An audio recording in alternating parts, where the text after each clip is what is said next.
Hey, and welcome to the Full Weight of Joy podcast, the podcast for women who are done stressing about the weight of the world, of expectations and settling for status quo, and ready to step into the full weight of joy. Joy in the journey, whether up or down, joy through the life's challenges, and joy in loving your life right where you are, even though sometimes we feel like chucking it all and moving to Bali. It's for women who are ready to step into who God called them to be. He chose you to be in this world. He created you for a specific purpose. God called us to be the light on a hill, and by embracing who you are and whose you are, you can stand on that hill and shine. The best part, when you're standing next to another woman who's also on the journey, the world gets brighter. My name is Tammy. I am your host and a master certified life coach and a trained therapist. For over a decade, I've been helping women do just that. Step into who they're called to be and shine. Are you ready, friend, to start your journey? Let's do this.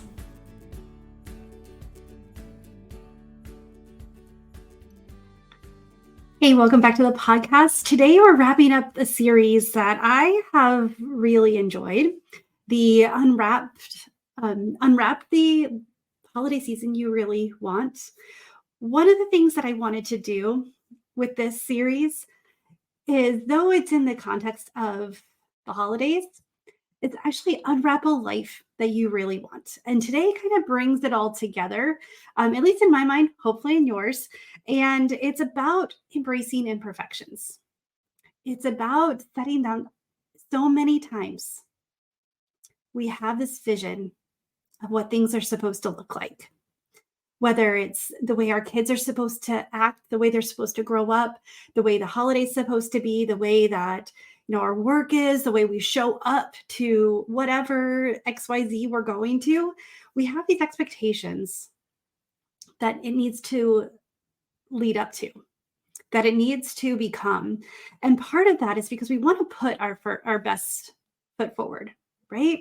We want people to think we have our life together, whether we do or not. We want people to know that we're capable. We want to be liked. We want to be loved. We want to be thought about. We need connection. And people connect with people they relate to. They connect with people they enjoy being around. And so a lot of times when we are trying to do something, it's because it's the best intentions, the best outcome possible is what we want. But we put this idea that things have to be perfect. This is not a new topic. This is actually something, being an Enneagram 1 myself, I deal with a lot. And I realize that perfection's not even what my ultimate goal is. Everything can be better. I want to show up as my best self. So what does that even mean?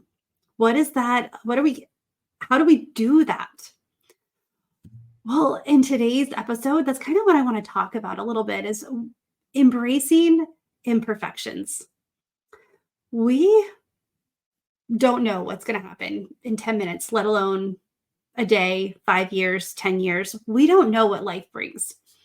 And yet we try to plan it and control it and mold it to fit so we understand. And well, when we do that, we just bring a lot of pressure on ourselves that's not necessary.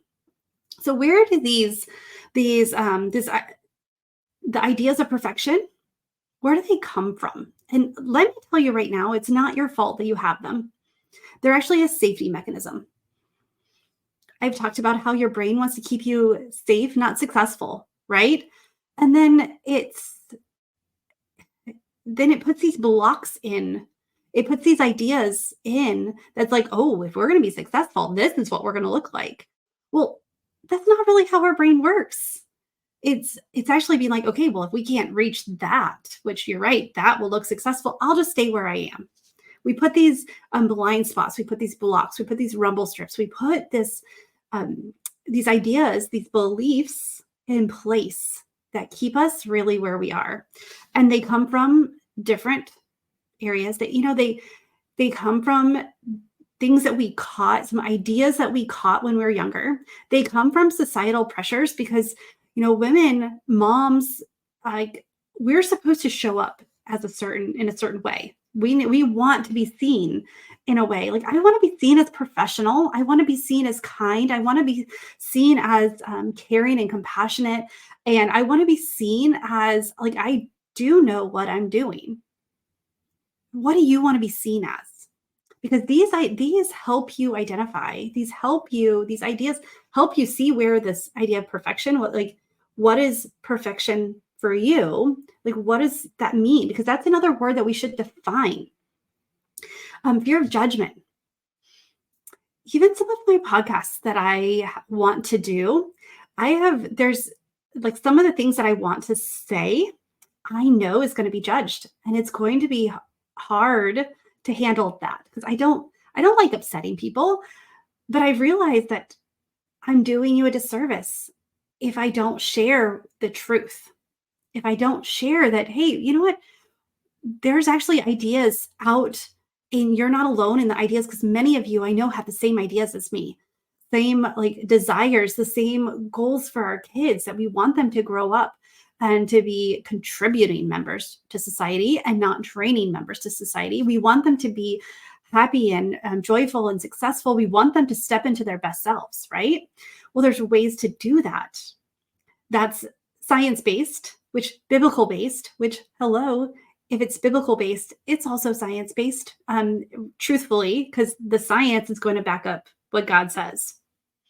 I think it's fascinating now that so much of neuroscience is catching up with what the Bible says, and it's like um, new revelation. And I'm like, well, duh, we've been reading this word, we've been reading this for years and years and years and centuries, and now we understand the science behind it, like why and how God created us.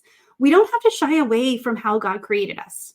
We don't need to shy away from how He wired us and how He wants us to operate. We're all different. It's it's insane. Like, so DNA, right? They're saying all people, all of us are 99% have the same 99% DNA. It's that 1% that's different. And even identical twins don't have that same 1%, which fascinates me with how many billions of people are on this earth. We're all 99% of our DNA is the same. But what makes us different is that 1%. Our imperfection, and I use that word loosely because is it really imperfect if we're that unique? Is it really an accident if that 1% is what makes us different? What if your imperfection is really your beauty, your grace, your the essence of you? And when you try to be something that you think that others need or want, you're denying how God created you. This is one reason why I get so excited and I get so passionate about doing the work I do, that we need to discover ourselves. Even Maslow's hierarchy of needs, like that self-actualization, to understand what our purpose is, we have to go through steps. We have to go through a process. We cannot discover what our purpose is if we don't have the other levels figured out. We can't find out our purpose is if we don't know our strengths and our gifts and our talents. If we don't know our core motivations and our core avoidances and our core tendencies and what else, our motivations and our if we don't know the way we think about things, if we don't understand how God created us, how do we know what that 1% is? How do we know how to stand in our God-given beauty, our God-given power, if we don't know how God wired us? And so that fear of judgment, no one is like you. No one.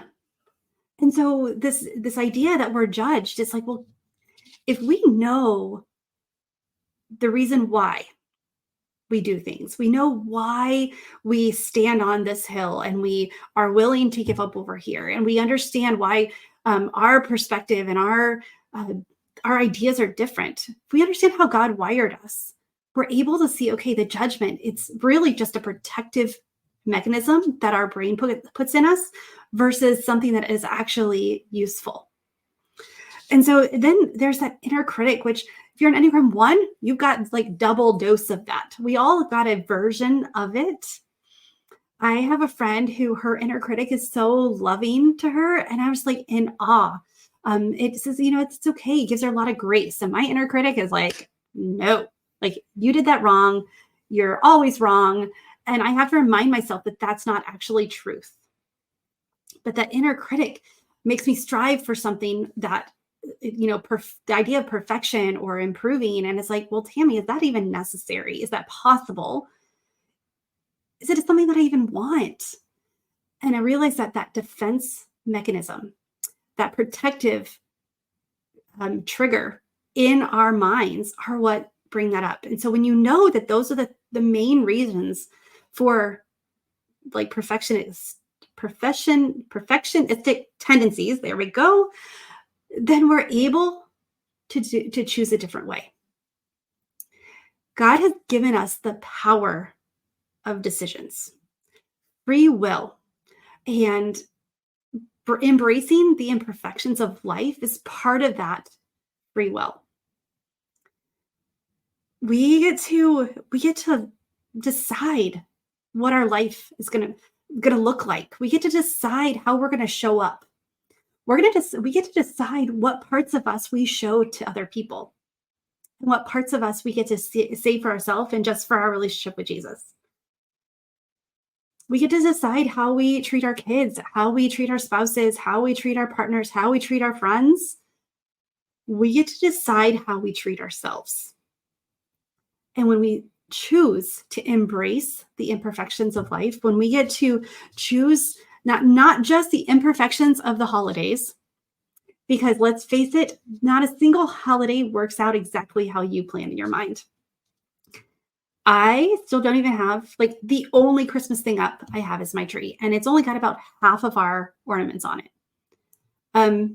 Today is Christmas. Like when this episode airs, I'm recording it beforehand, but today is Christmas. And the amazing thing, and usually I share this at the end, but I'm going to share this right now, is that the Bible verse, 2 Corinthians 12:9. But he said to me, my grace is sufficient for you. My power is made perfect in weakness. Therefore, I will boast all the more gladly about my weakness so that Christ's power may rest on me. While we are celebrating this miraculous birth of our Savior, while we are celebrating the family and the love of Christ, we get to celebrate that the only perfection God requires of us is his Son. If we have his Son, we have it all. We have everything we need. We don't have to reach a bar. We don't have to reach a certain standard. We don't have to keep striving for greatness and perfection because God's got that. He's got you. And so what can we do? Let's get some brass tacks here. What can we do to start putting this practice into place? And the first is embrace the unexpected. Recognize, and we talked a little bit about this, that like this is one reason why I set intentions instead of expectations or resolutions. Because we know things are not going to happen as planned, right? So when we embrace the unexpected, leave room for the Holy Spirit to move. Leave room for growth opportunities. Leave room for other people's desires and other people's, maybe some of their meltdowns. It may be like if you have a teenager or whatever. Also, what is your priority? What is your priority in the moment?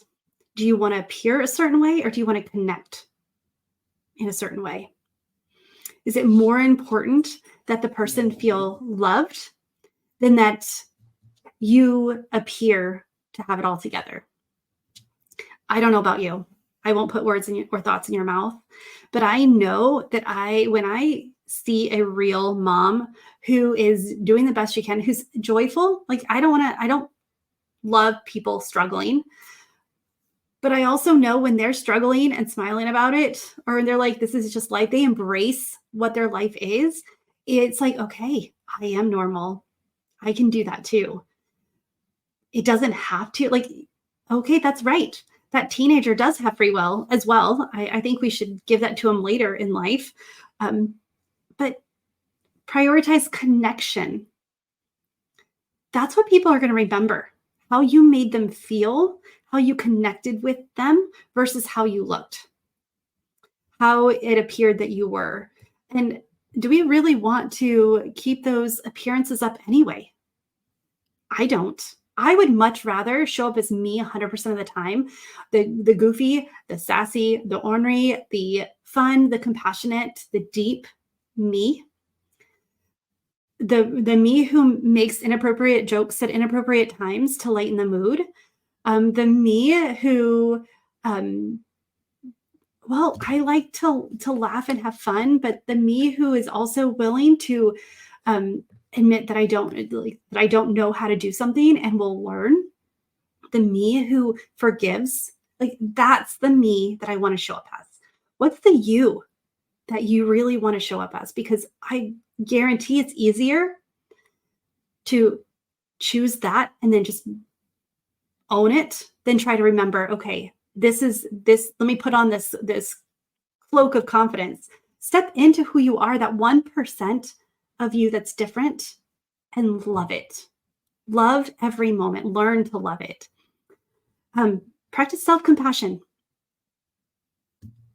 We don't have it all together. I don't have it all together.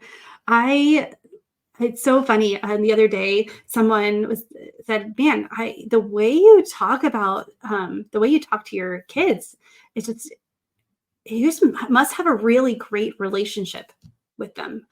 And I was like, "Yes, and I get frustrated with them. They really get frustrated with me." My son is like, "Mom, I don't want to know about the science behind it. I just want to do it my way." And I'm like, "Okay, you got this."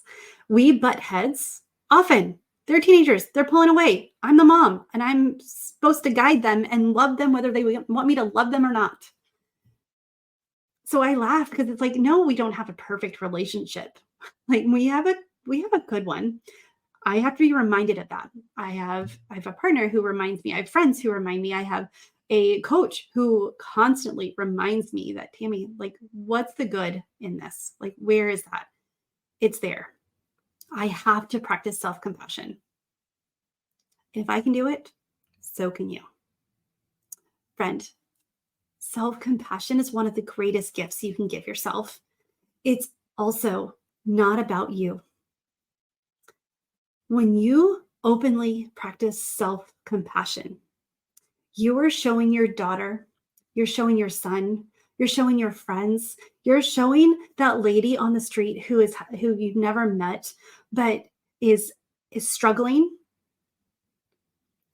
that it's okay to give themselves self-compassion as well. When you allow it and you allow it to permeate through your soul, then others can feel that too and recognize that we don't have to get it. We don't have to get it right. What does get it right even mean? The next is one of my favorite ones. Set realistic expectations. I lower my standards when it comes to expectations. Of course, I have really high standards. I have, especially for myself, I have learned that I have to give myself those same expectations that I give other people. The grace within expectations. But we don't have to match a picture. My house will never be magazine worthy. It's lived in. It is cluttered. It is parts of it are clean at any moment of time. And it is deep cleaned because I have someone who comes and helps me deep clean. But that's not a strength or an area of my life that I really want to pour a lot of time into. And so we live in a lived in house, which means that also it's not as organized as I want. I wish that I had a place for everything. Everything had a place, that the linen closet, you walk in, it's all, that could be picture worthy. But there's, other people who live here. And then there's also just my busyness as well. And it's a snowball. So recognizing what I want, what I need a clean kitchen. That's my expectation, is at the end of the day and throughout the day, I don't want dishes in the sink. So knowing that, expressing that to my family versus exploding because the whole house is disorganized. Well, it's not all disorganized. And that's not been my priority. But when I tell them, no, this is the one thing, now they have an expectation and they know how, like, okay, mom's stressed. Let me get the kitchen cleaned up. And it soothes me. And then also, one way to embrace imperfection is stay in the moment. Stay right where you are doing what you're doing. Give yourself that gift of your presence and fully be where you are. As a mom, we have got multiple lists, multiple activities, multiple schedules running in our brains at all times. If you work, you have your work schedule. If you have kids, you have your kids' schedules, you have your own schedules, you have your friends' schedules, there's so many areas. You have your health schedules, you have plans and you have goals and you have appointments for everything. Trust that they're in your calendar. We can talk about it in the new year about my friend has a beautiful way that has been working for me to help me with my calendar. And I'm hoping that she'll come and share it with us. And I think she will. So it'll be great having her. But trust that it's there. When it's in your calendar, then you can give yourself time to work on that. There's a couple of things today that I had a call this morning, and I'm working on a new app that kind of streamlines some of my business stuff. And of course, in order to do that, I have to, one, play with the app, get used to it, and then I have to import things to the app. Well, we have a meeting in 2 weeks for that. I need to put it on my calendar, time to actually do that. And so that's what I did. So that way, right now, I can be completely present. I don't have to worry about, playing with this app because I have it on my calendar a time that I'm going to. I have it on my calendar when I'm going to import my contacts, and I'm going to start scheduling the posts and the events and all of that. One of my intentions for this new year is consistency. Is having you guys as my listeners, as my clients, as my friends, as someone who is in this business, this journey of self-discovery, of stepping into our purpose and our calling, and wanting to know, how can we do it easiest? How can we do it smoothest? How can we do it based on how we're wired? Well, I gave myself time, so now I can stay present. And consistency. I lost my train of thought there for a moment. So yeah, let's go back to the consistency. Is I want you guys to know what to expect. I want you guys to know that, yeah, Tammy will be hanging out in her the free Facebook group, Divine Destiny, on X day, and or I'll put on the calendar if it's going to be bounce around, because my life is not 100%. It's not 100% consistent. Like, it's not the same time, the same. I homeschool. I have my business. I have a lot going on. Like, my schedule's not just mine; it's my kids, just like yours. We are not one, like, streamlined. This is everything. Wouldn't that be great if it was? But it wouldn't be as magical. Wouldn't be as exciting. Wouldn't be as challenging. But consistency is one of my intentions for this new year. So in order to do that, like, I need to plan ahead. So I've planned this first quarter. I've planned out when my events are going to be. I planned out. And so now when I show up in the morning, when I look at my calendar, when I look at my planner, my Clever Fox planner, I know what to expect. So I can be in the moment. And not a single day happens as I plan.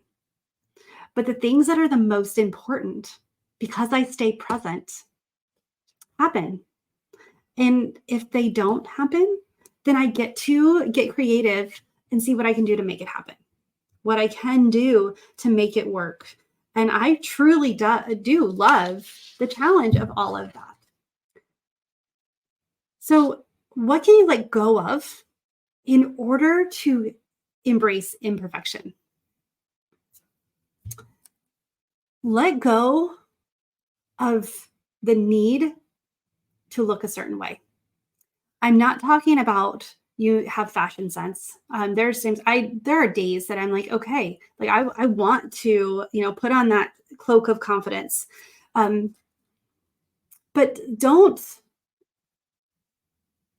get in this rut. Don't get in this the cycle of feeling that it needs to look perfect in order to be perfect, in order to be the way it should be. Let go of perfect for perfect's sake. Now, I am all for, like, there's something about putting on a really nice outfit, whatever, even a nice pair of sweats, all right? Like, I'm not talking about Gucci here. I'm talking about you feel confident in what you're wearing and the energy that you put off. Like, let's be real. There's certain outfits we put on that give us more of a stronger energy, or just gives us that more confidence. Also, set down that everyone's happiness depends on you. When I embrace this moment, that my teenager's happiness is not my responsibility, your child's happiness, your spouse's happiness, your friend's happiness, even your boss's happiness is not 100% dependent on you. Now, for work, your actions, your bosses, they have dependency on you, of course, but their happiness is a different thing. You don't have to make them happy. Happiness is fickle. Happiness is situational. If our goal is to make everyone happy, we're going to fail almost 100% of the time, unless we are miserable. Honestly, I don't even think it's my job to make myself happy all the time. I get to choose joy in the moment. I get to choose happy. I get to decide how I'm going to show up, whether it's something that's really hard. It's like, okay, I'm going to like this when it's done. Or like, what can I learn through it?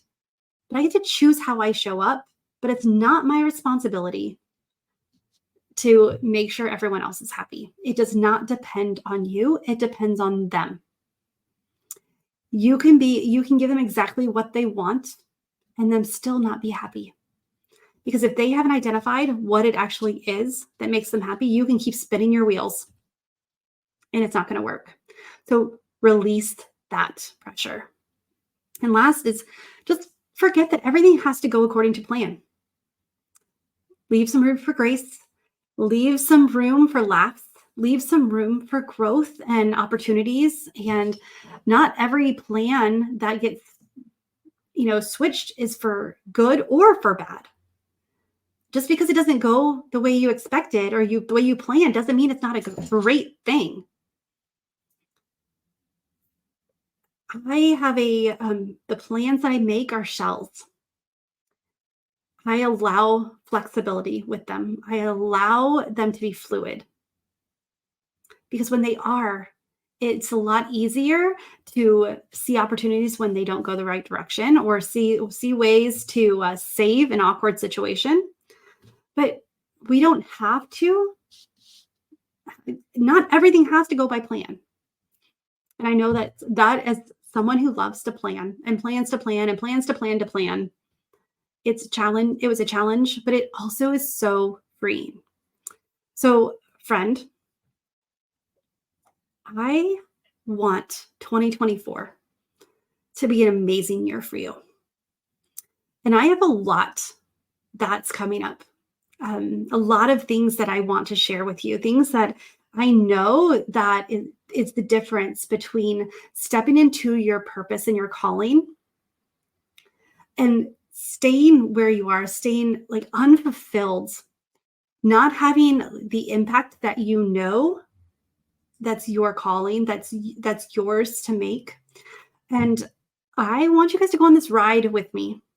I want you to come alongside. I want to serve you in a way that you need, with topics that are on your heart. So this is where my call to action, my need, my ask is to get into the Divine Destiny Facebook group. Start talking in there. I'm going to ask you some questions. I want to know what and how I can serve you best. I have, podcasts that are scheduled. I have some workshops coming up. I'm starting a workshop every 2 weeks for the first quarter. I'm going to try it out. Do something like, again, that consistency. Try it out and see how it serves you. And see what you can do. See what speaks to you. So I want you, if this is exciting to you, if you feel this excitement of 2024 and it becoming your year of transformation, your year of figuring out why you do things and how to either change them or step into them even more. If you want 2024 to be your year of fulfillment and impact, well, get on my calendar. Let's talk about what next steps are for you, what fulfillment means for you, and what's possible for you. I am so excited about 2024. I hope you're having an incredible, incredible holiday season. I know we've got 1 week left of 2023. And I just cheers to you and the amazing growth. Take some time and just reflect on 2023 and the amazing year and how much you've grown in this year. Well, and with that, like seriously, get on my calendar and let's chat. It's one of my favorite things to do is to sit and I learn and to help you see the opportunities in your life. And you can make impact and you can be fulfilled right where you are. You don't have to change careers. You don't have to start something new. You don't have to make those drastic changes. You get to step into who God's called you to be right where you are. With that, friend, choose joy until joy chooses you. I'll see you next year. Bye for now.